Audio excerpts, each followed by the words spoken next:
ನಮಸ್ಕಾರ, ನಾನು ಡಾಕ್ಟರ್ ನಾಗಭೂಷಣ್, ಮಕ್ಕಳ ಮತ್ತು ನವಜಾತ ತಜ್ಞರು, ಚಾಲುಕ್ಯ ಆಸ್ಪತ್ರೆ, ಗುಬ್ಬಿ.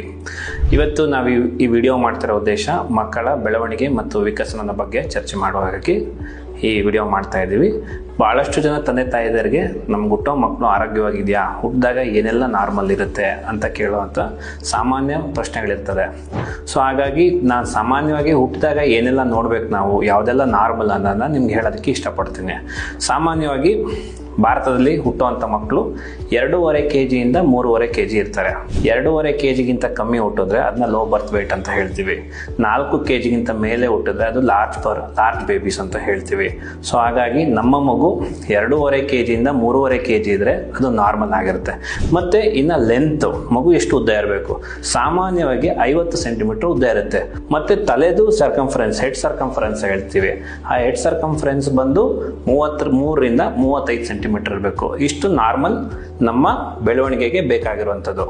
ಇನ್ನು ಹುಟ್ಟಿದಾಗ ಯಾವುದೆಲ್ಲ ಚುಚ್ಚುಮದ್ದುಗಳನ್ನ ಆಸ್ಪತ್ರೆಯಿಂದ ಡಿಸ್ಚಾರ್ಜ್ ಆಗಕ್ಕೆ ಮುಂಚೆ ಕೊಡ್ತೀವಿ ಅಂತ ಕೇಳೋದು ಸಾಮಾನ್ಯವಾಗಿ ಕೇಳ್ತಾರೆ. ಸಾಮಾನ್ಯವಾಗಿ ಹುಟ್ಟಿದ ತಕ್ಷಣ BCG ಅಂದರೆ TB ಅನ್ನು ತಡೆಗಟ್ಟೋದಕ್ಕೆ BCG ವ್ಯಾಕ್ಸಿನೇಷನ್ ಕೊಡ್ತೀವಿ. ಮತ್ತು ಹೆಪಟೈಟಿಸ್ B ಮತ್ತು ಓರಲ್ ಪೋಲಿಯೋ ವ್ಯಾಕ್ಸಿನ್, ಈ ಮೂರನ್ನು ಕೊಟ್ಟು ನಾವು ಡಿಸ್ಚಾರ್ಜ್ ಮಾಡ್ತೀವಿ. Thank you.